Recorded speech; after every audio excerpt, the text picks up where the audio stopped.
Welcome around the world to McLean Park in Napier for this day 2 of the third test between Pakistan and New Zealand. New Zealand holding the upper hand at the moment. They're 47 without loss in reply to 223 on what we believe from a commentary situation anyway is a very good batting pitch, and today we'll see perhaps the best time to spend on it with bat in hand. 223 plays 47 without loss. That is a situation. McIntosh looking for a score and some form and some confidence is on 31. He found a little bit of that last night, and BJ Watling looking very composed and compact on 13 not out is at the other end.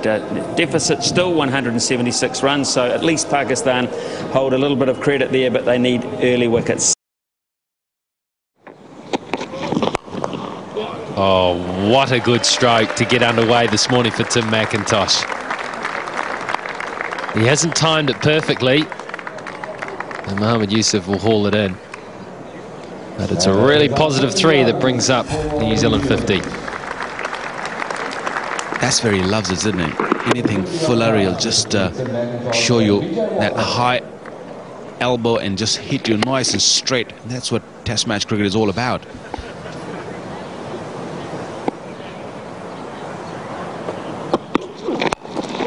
Gets this one through this time, and that should head away for 4.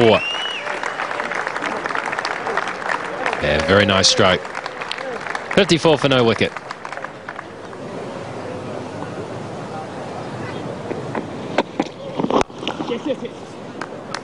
He's got that one into the gap. It's a nice stroke.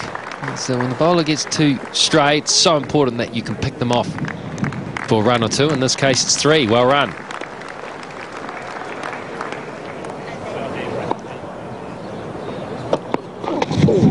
Good bouncer. So important to use that in flat conditions just to keep the batsman honest. Oh, edge. Is that gone or is it landed short? I think it's landed short. It was a great piece of bowling though, because he followed the bouncer up with a superb piece of line and length, and Watling was found wanting because he was just held on the crease. Well, I'm sure this is the result of the delivery which he bowled one before. The short delivery really shook him a little bit and pitched it up the one after that, and just a touch short. Just landed in front of Faisal Iqbal, that is. It's 4 and 1, so 4 slips in a gully. Oh, hesitation. Oh, that would have been close. That would have been very close, and I think it would have been out.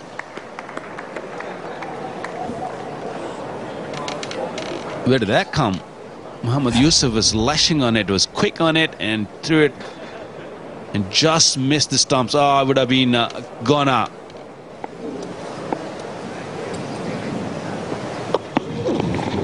Oh, that's a good lead. Trusting the bounce, McIntosh. Good leave. Very good leave. Great contest this. Gone, and Watling makes his first real mistake, and New Zealand lose their first of the day. Just a little bit loose, looking to up the ante, and he paid the price. Yes, a little bit loose from Watling. He's been so compact and tight, and he's just got a little bit of width. Very good catch by Umar Akmal. BJ Watling has gone for 18, and New Zealand is 60 for 1. Martin Guptill batting at number 3 in this test match after unsuccessfully really opening in the first 2. Not so lucky today. No, he'd been very compact and played under his eyes, but that time just saw some extra width. Tried to play with a straight bat, and it was just too wide to play with the straight bat he needed. This fella's not too far behind. Amazing stats, really. 60 for 1.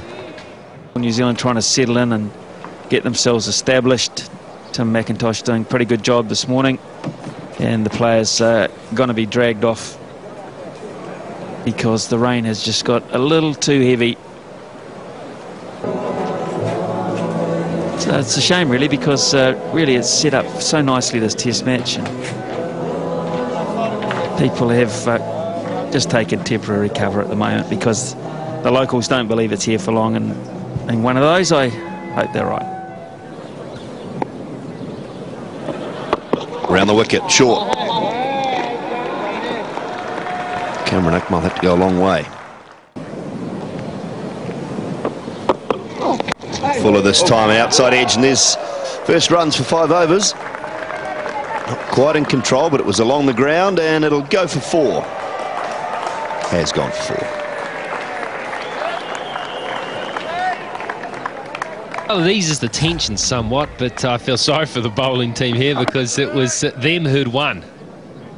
It was them who'd drawn a false defensive stroke out of Tim McIntosh, but he got away with it. And he got a very good result in the end.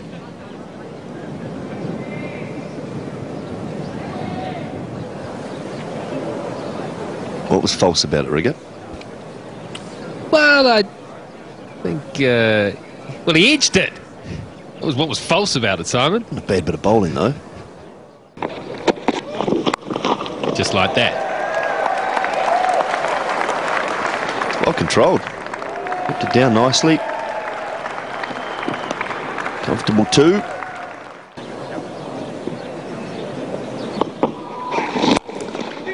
Driven this time, and it's a really nice shot from Martin Guptill. He'll pick up a boundary.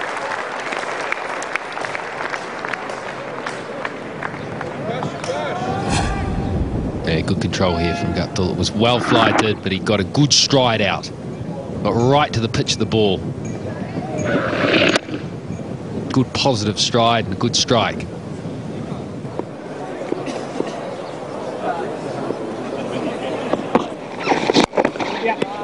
It's a good shot, lovely shot.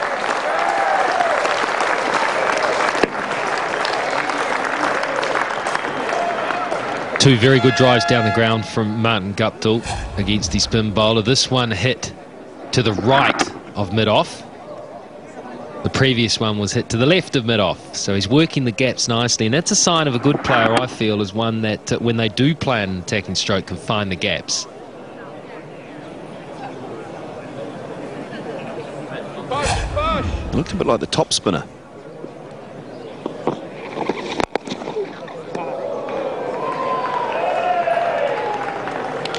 Attack Amir a little bit. Got to be careful. Amir bowls a lovely line around the wicket outside the off stump. He brings that slip cordon into play. Oh, that is a beauty.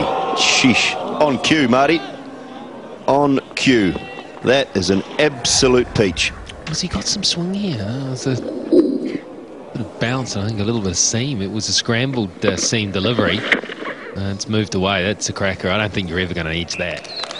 This is a good bowl.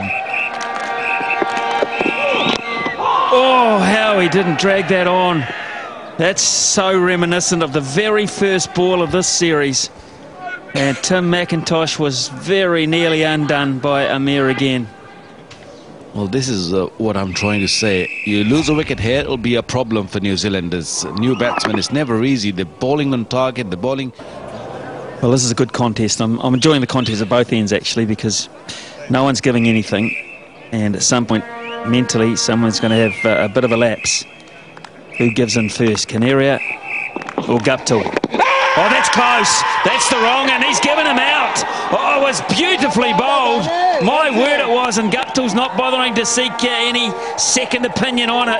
It was the wrong and he deceived it beautifully.